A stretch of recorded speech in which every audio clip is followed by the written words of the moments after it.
Imagine, just for a second, that we are drifting. We've left the Earth behind. We're far out now, past the moon, past all that chaotic clutter of satellites, the space junk. We're out in the deep, silent black between Earth and Mars. It's quiet out there. It's terrifyingly quiet. The only sound is like the background radiation of the universe, this low, endless hum. But what if I told you that right there, floating in that vast nothingness, was a teapot? A teapot, like for making tea. A teapot, a china teapot. Maybe this English bone china has a nice floral pattern, maybe a little chip on the spout, and it is orbiting the sun. It has its own trajectory. It's basically a celestial body. Okay. Now, here's the catch. It is far too small to be seen by even our most powerful telescopes. Even the James Webb can't pick up its heat signature. It's completely invisible to us, reflects no light we can detect. But I insist, I am telling you with absolute certainty, it is there. Now, prove me wrong. Well, I can't. You can't. It's impossible. I mean, the way you've set up the conditions of the scenario, Yeah.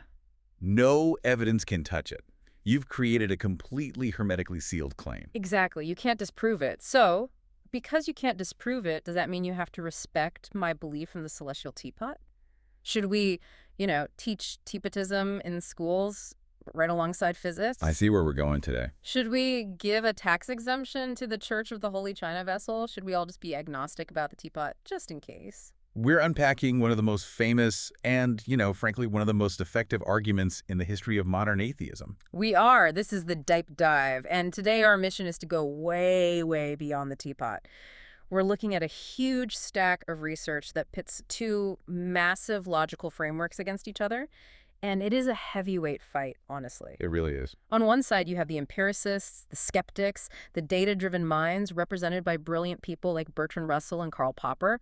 They're the ones standing there asking, where's the evidence? Show me the receipts. And then on the other side, you have a very different perspective. You have what we're calling the rationalist, or more specifically, the Quranic view, which argues that the evidence isn't missing at all. It's just that we're looking for completely the wrong kind of object. This is the core of it. This is a battle over the burden of proof. If I say God exists, is it my job to prove it? Or is it your job to disprove it? And if I can't prove it, am I just worshiping a floating teapot? It sounds like such a simple question, doesn't it? Who has to bring the evidence to the table? Mm-hmm. But as we get into these sources, especially the work on Quranic logic versus modern atheism, we're going to find that this whole teapot analogy, well, it might actually be what philosophers call a category error. A category error? It might be asking the wrong question entirely. So buckle up. We are going to start with the skeptics, with Russell and Popper. Then we're going to move through philosophy, look at the biological hardwiring of the brain itself, and end up with a view of the universe that is, well, let's just say it's a lot louder than that silent void we started in. So where do we start? With the whistle. We begin with Russell's whistle. We have this really fascinating source text. It's a poem, actually, that breaks down this exact conflict. And it describes the atheist advancing from logic's very core and the weapon he chooses, that teapot. Right. And this is Bertrand Russell. For anyone who needs a quick refresher, Russell was a British philosopher, a logician, a mathematician, a historian. I mean, he was an absolute titan of 20th century thought. A heavyweight. A true heavyweight. And he came up with this analogy to illustrate a very specific point about where the burden of proof should lie. Let's break down the logic he's using, because it is, it's the foundation of so much modern skepticism. Russell is essentially saying, and I'm paraphrasing here, if I were to suggest that between Earth and Mars there is a china teapot revolving about the sun in an elliptical orbit, nobody could disprove my assertion, Right. provided I were careful to add that the teapot is too small to be revealed even by our most powerful telescopes. He's setting a trap. He's creating a perfect scenario where the believer makes a claim that is completely immune to any kind of scrutiny. He is, and he goes on to say that if he then claimed that because you can't disprove it, it is an intolerable presumption on the part of human reason to doubt it, then everyone would rightly think he was talking nonsense. we'd call the asylum. We'd say, Bertrand, you finally lost it. Exactly. And that's his whole point. Just because you can't prove a negative, you can't prove the teapot isn't there, that doesn't give the claim any validity whatsoever. Possibility does not equal probability. Not at all. Just because it's technically possible there's a teapot doesn't mean it's probable, and it certainly doesn't mean we should base our lives, our societies, our morality on it. And he applies this logic directly to religion.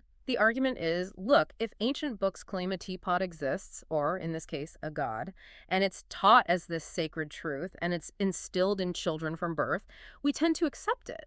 But if we look at it purely logically, a believer is just someone asserting that a teapot exists, and when the skeptic comes along and says, I don't see it, the believer's response is, well, you can't prove it's not there. And for Russell, that's just intellectual dishonesty. The burden of proof lies squarely on the claimant. If you say the teapot is there, you need to show me the teapot. Don't tell me it's my job to prove it's absent. And it's a really strong position. I mean, it feels so intuitive. If I told you I had a dragon in my garage, you'd ask, see it, right? Of course. And if I said, well, it's an invisible dragon, you'd be skeptical. And if I added, and it floats and it breathes heatless fire so you can't feel it, eventually you'd just walk away. You'd say, this is a waste of my time. You would. And this thinking, this line of reasoning, leads us directly to the heavy artillery in the skeptic's arsenal. Karl Popper. You really can't talk about modern scientific literacy without talking about Popper. Sir Karl Popper. The Logic of Scientific Discovery, published in 1934. I mean, this book is a massive turning point in how we even understand what a fact is. It is. Yep. Because Popper introduced this concept of falsifiability. It's a bit of a mouthful and it sounds negative, but it's actually the gold standard for truth in science. Okay, let's really unpack that. What does it actually mean for something to be falsifiable? It means that for any theory to be considered scientific, it has to be capable of being tested. And more specifically, it must be vulnerable to being proven wrong. Vulnerable.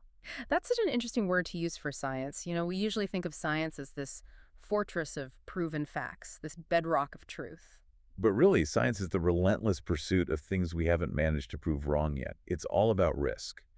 If I propose a theory, say, all swans are white, that is a scientific statement. Why? Because you can go out and test it. You can look for a black swan. The very moment you find a single black swan, my entire theory is falsified. It collapses. It's done. Right. So the theory allows for a test that could literally destroy it. It puts its own neck on the chopping block. Precisely. But now, what if I say there is an invisible, intangible spirit that controls the color of swans, but he only acts when no one is looking? Unfalsifiable. Completely. There is no test you can possibly run to prove me wrong. No matter what data you bring back, I can just move the goalposts.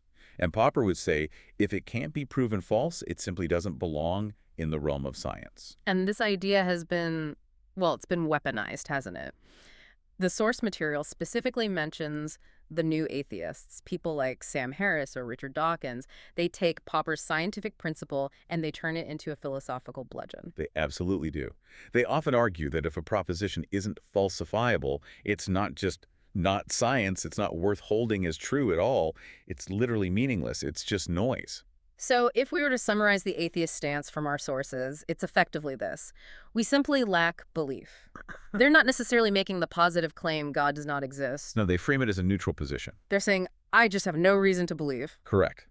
They try to shift the entire burden of proof over to the theist. They say, I am the neutral party here. You are the one making the extraordinary claim. You're the one with the teapot, so show me the data. And that feels, it feels soft, doesn't it? I have to play devil's advocate here for a moment. It just feels like common sense. If we're going to be rational people, shouldn't we demand evidence before we commit our entire lives to something? It does feel like common sense. And it appeals to our very deep desire for logic and order and proof. But here is where our deep dive really starts to get interesting.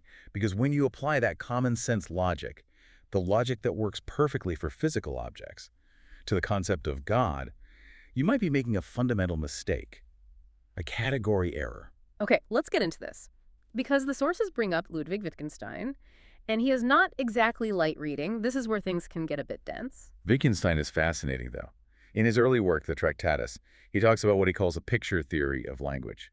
He basically says language is meant to picture states of affairs, facts out there in the world. Like the cat is on the mat. Exactly. The cat is on the mat. That sentence pictures a possible fact. You can go look and verify if it's true. Okay, I can see the cat, I can see the mat, the picture matches reality. But, and this is the key insight, Wittgenstein says that matters of value, of meaning, of ethics, and of the divine, what he famously calls the mystical lie, outside the world of facts. So you can't take a picture of them with language. You can't. Religious language isn't trying to describe a mechanic of the world. like how a car engine works or where a teapot is located in space. It's pointing towards something else, the transcendent ground of existence.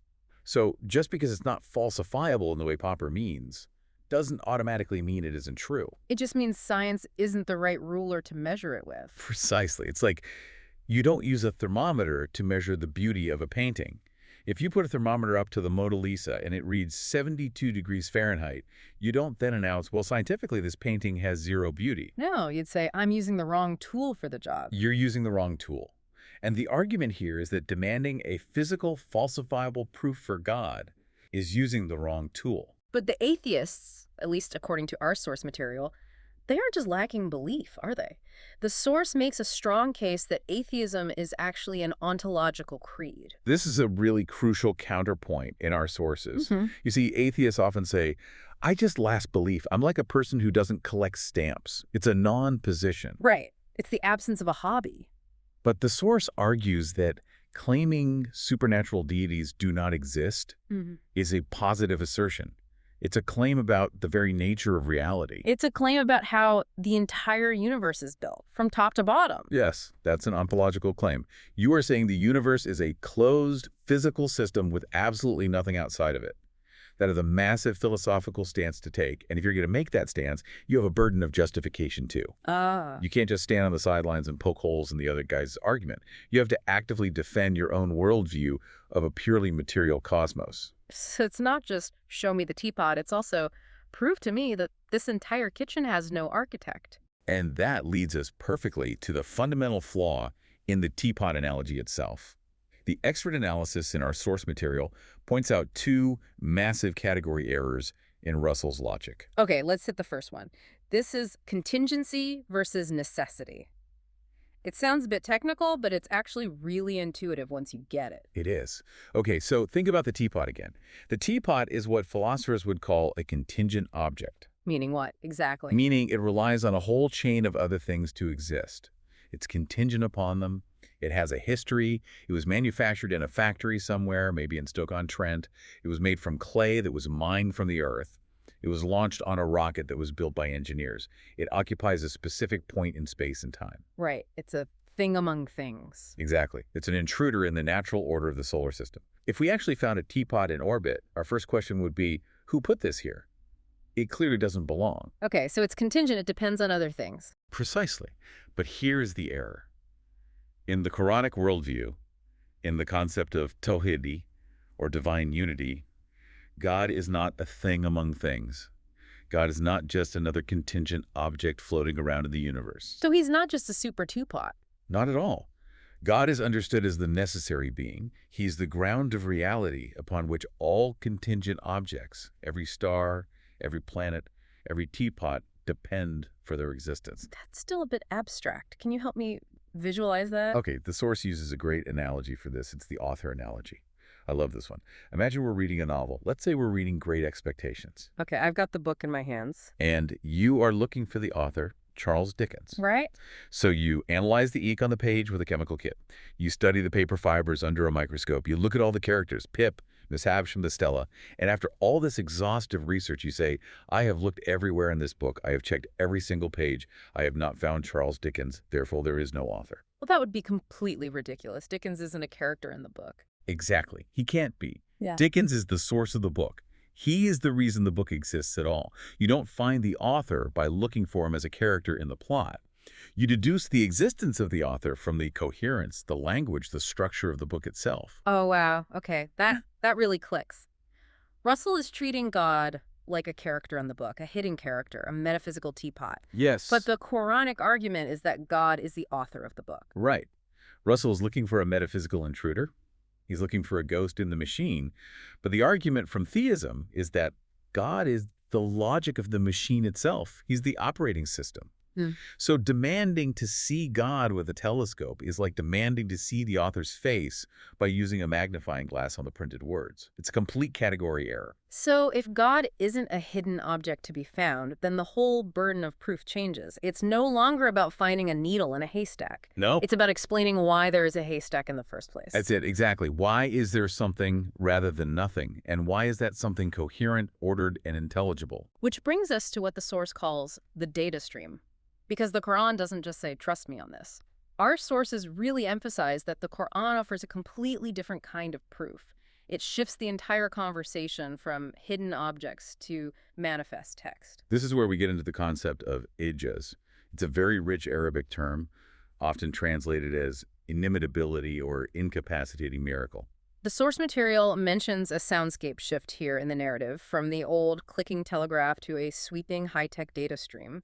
And that feels really appropriate, because the Quran frames itself almost like a divine transmission that cannot be hacked or replicated. That's a great way to put it. The Quran doesn't ask for blind faith in a hidden object out in space. It offers a falsifiable intellectual challenge right here on Earth. Falsifiable. You're using Popper's word. I am, in a literary and linguistic sense, yes. The Quran explicitly, repeatedly challenges its listeners. You find it in multiple places. Surah 2, verse 23, Surah 10, verse 38. It says essentially, if you think this is man-made, then produce a surah like it. Produce a surah like it. So it's throwing down a gauntlet. It's saying, if this is just a human book written by an unlettered man in the 7th century, then you should be able to replicate it. Right. And the criteria are all there. Its linguistic marvel, its rhythmic grace, its thematic depth, its internal coherence. It's saying, here's the data. Analyze it. Try to match it. Okay, play skeptic with me for a second. Why is that such an impossible challenge? Couldn't I just, sit down and write a poem in Arabic and say, there, I did it? Well, you could try. But you have to remember the context. This challenge was issued to the masters of the Arabic language in 7th century Arabia, a society that valued poetry above almost everything else. Poetry was their Hollywood, their journalism, their historical record, their legacy. They lived and breathed language. They were the experts. They were the world's foremost experts. And the Quran came with a structure, a rhythm, and a rhetorical power that completely broke all their existing categories. It wasn't poetry, and it wasn't the kind of rhymed prose they were used to. It was something entirely new. And for 1,400 years, the argument goes, no one has successfully met that challenge in the original Arabic. That is the claim. And then you have the argument from internal consistency. Verse 4, verse 82 says, do they not then consider the Quran carefully? If it had been from other than Allah, they would have found within it much contradiction. That is an incredibly bold claim to put inside the text itself. I mean, think about how the Quran was revealed. We're talking about a period of over 2 decades. 23 years. 23 years, in the middle of battles, in times of peace, during intense personal family crises, while building a state from scratch. It wasn't written in a quiet, secluded study over a long weekend. It was oral, revealed in response to real-time events. And any human author, speaking off the cuff over 23 years of radically changing circumstances, would betray inconsistencies. They would change their style, their mood, their core message. They would contradict themselves. The text asserts its own perfection as an empirical anchor for its divine origin. So the argument here is, this is not a teapot. A teapot is a meaningless object. It explains nothing. It's just space junk. But this book is a phenomenon. It's a tangible object we can hold in our hands that the claim is defies a purely human explanation. It's presented as a textual miracle. It's a stream of data that requires a source.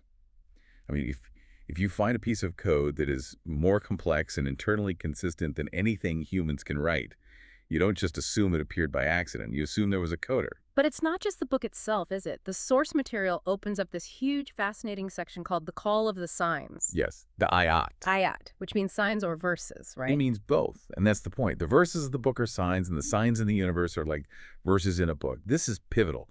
The Quran portrays the universe itself as a communicative reality. It's not a silent, meaningless vacuum.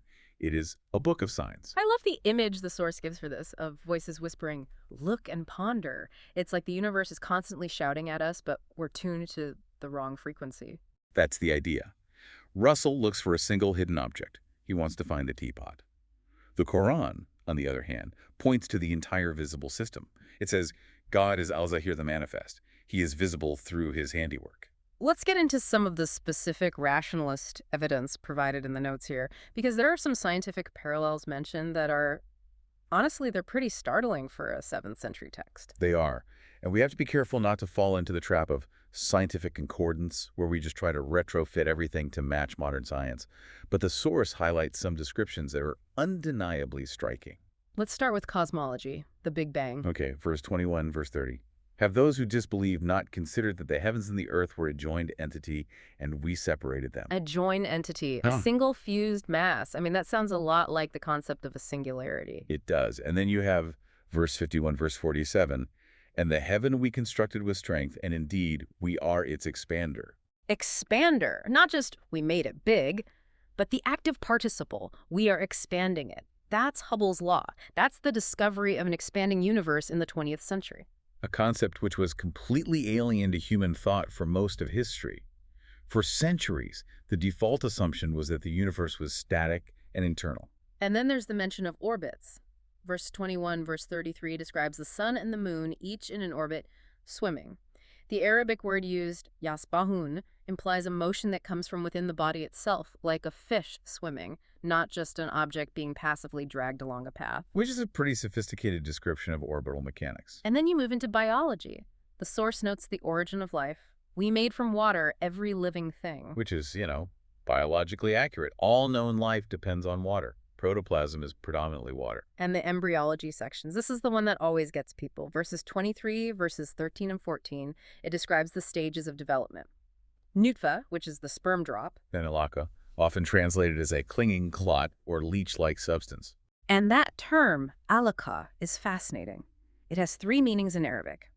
A leech, a suspended thing, and a blood clot. And the embryo at that stage does all three. It clings to the uterine wall, it's suspended in the womb, and looks like a blood clot. It also derives nutrients from the mother, just like a leech. And after that, it becomes a mugga, which means a lump of flesh or a chewed substance. Chewed like you've chewed a piece of gum. Exactly. And at that stage in embryonic development, the embryo develops somites, these little ridges along what will become the spine. And under a microscope, they look exactly like teeth marks in a piece of chewed gum. So we have all this data. We had the text saying, look at the expansion of space. Look at how the embryo forms. Look at the water cycle, the mountains, the function of the atmosphere. And this forms the basis of the teleological proof. Teleology comes from telos, meaning purpose or design. The argument is that these are not just accidental emergences. This is a system that appears to be finely tuned for a purpose. The Earth is described as a resting place, like a bed, with mountains as stakes or pegs to hold it firm. The sky is a protected ceiling. And think about the Earth's atmosphere. It literally is a protected ceiling. It shields us from deadly solar radiation, from the vacuum of space, from countless micrometeors. Okay, so let's bring this all back to Russell's teapot. How does this wealth of signs refute the original argument? Because Russell is demanding to see one discrete, detectable, contingent object called God, while standing inside a vast, fine-tuned, and coherent system. The source puts it beautifully.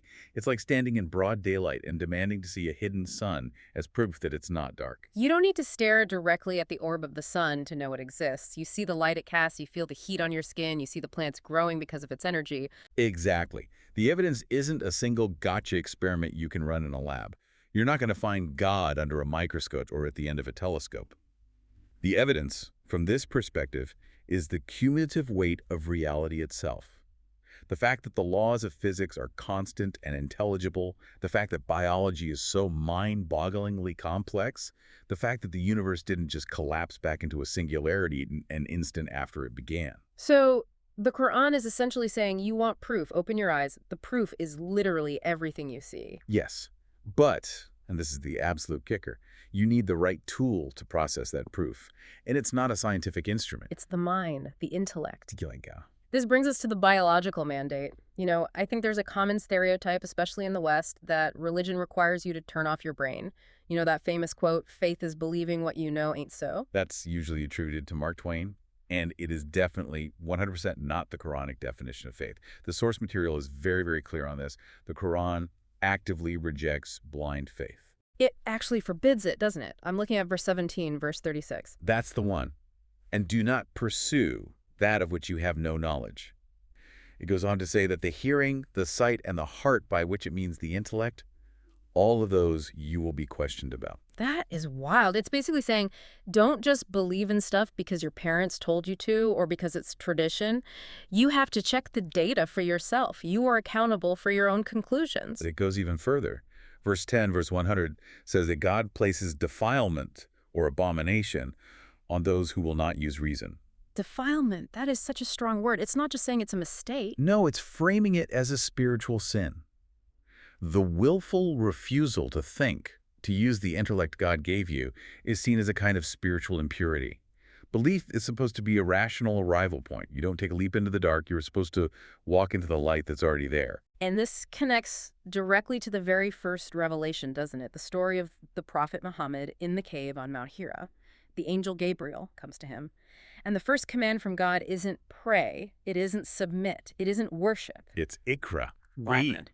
Surah Al-Alaq. Read in the name of your Lord who created. And what's the very next thing it mentions? It says, he taught by the pen. The pen, which symbolizes documentation, right? Preservation of knowledge, systematic learning. It symbolizes the entire enterprise of systematic knowledge accumulation. God created man from a clinging substance, a humble origin, but taught him what he knew not. The source argues that this very first revelation establishes literacy, inquiry, and intellect as the primary gateway to faith. So the teapot argument fails on these grounds because it violates the command to pursue knowledge. You can't read a teapot that isn't there. There's no data to analyze. Exactly. A teapot in space is a claim that is validly rejected precisely because there is no data. It's an empty assertion. But the universe, the text of the Quran, the complexity of an embryo, you can read that. You can study that. So the skeptic stands there and says, I see no evidence.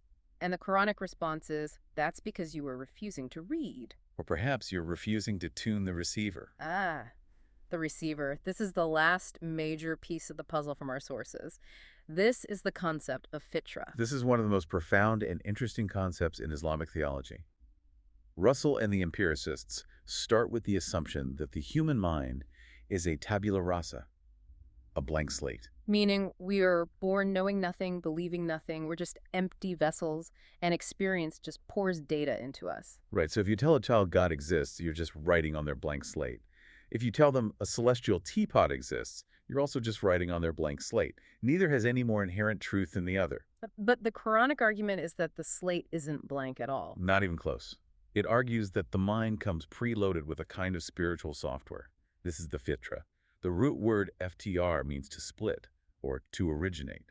It's sometimes translated as the first digging. The first digging. I like that. It implies there's already a foundation there before you start building. It implies a default setting, a mechanism.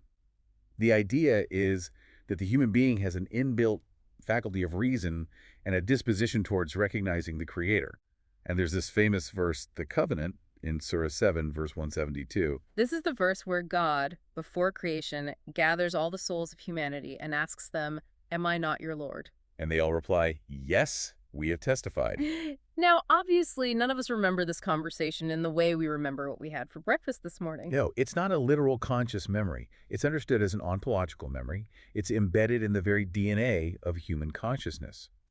The interpretation from our sources is that we are designed to seek the source. We are causally wired.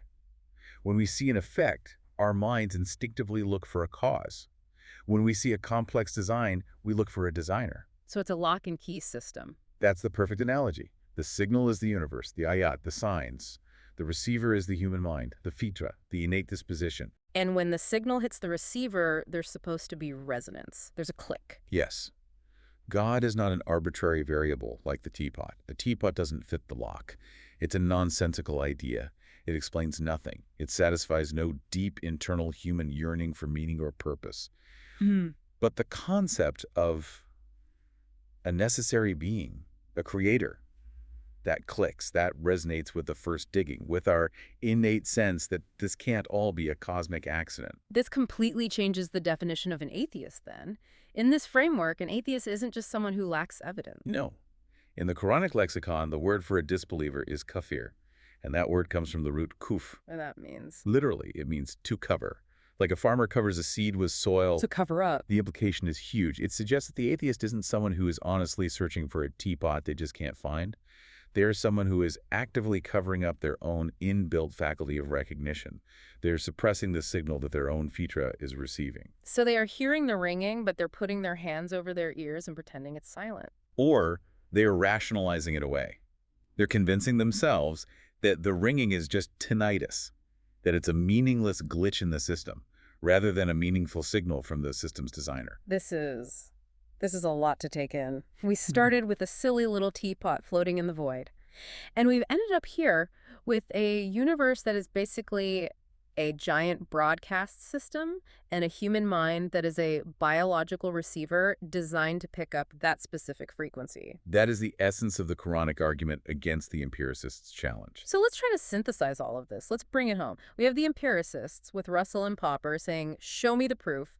If it's not falsifiable, it's not worth believing. And then we have the rationalists, the Quranic perspective, saying the proof isn't a single object. The proof is the coherence and intelligibility of the entire system. The teapot is an analogy for the meaningless. It explains nothing. It adds nothing to our understanding. It's just junk in space. If you believe in it, you're just adding intellectual clutter to your worldview. Exactly. But God, in this framework, God is the source of meaning. He's not the extra entity in the equation that needs to be proven. no, he is the logic that makes the equation solvable in the first place. Without God, the proofs we rely on every day, things like logic, science, the intelligibility of the cosmos, they have no ultimate foundation. Why does math work? Why should the universe follow elegant, consistent laws? Why are we even capable of thinking about these things? If you remove the author, the book becomes just a random collection of ink marks on paper.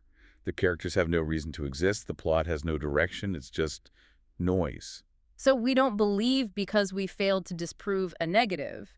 We don't believe just because we can't prove the teapot isn't there. We believe because the book is coherent and the signs are everywhere. It really does all come down to that fundamental shift in perspective. Are you looking for one hidden object? Or are you looking at the very light by which you are able to see all objects? That is the question at the heart of it all. So here's the final thought for you, the listener, to take away from this. The next time you look up at the night sky, or look through a microscope at a living cell, or even just read a sentence and find that it makes sense to you, ask yourself this. Are you still waiting for a teapot to float by to prove that there's something more to reality? Or are you perhaps simply refusing to tune the receiver you were born with? The signal is blasting all around you. Maybe it's time to uncover the receiver and just listen. Stop looking for the teapot. Start reading the signs. That's it for this deep dive. We'll see you next time.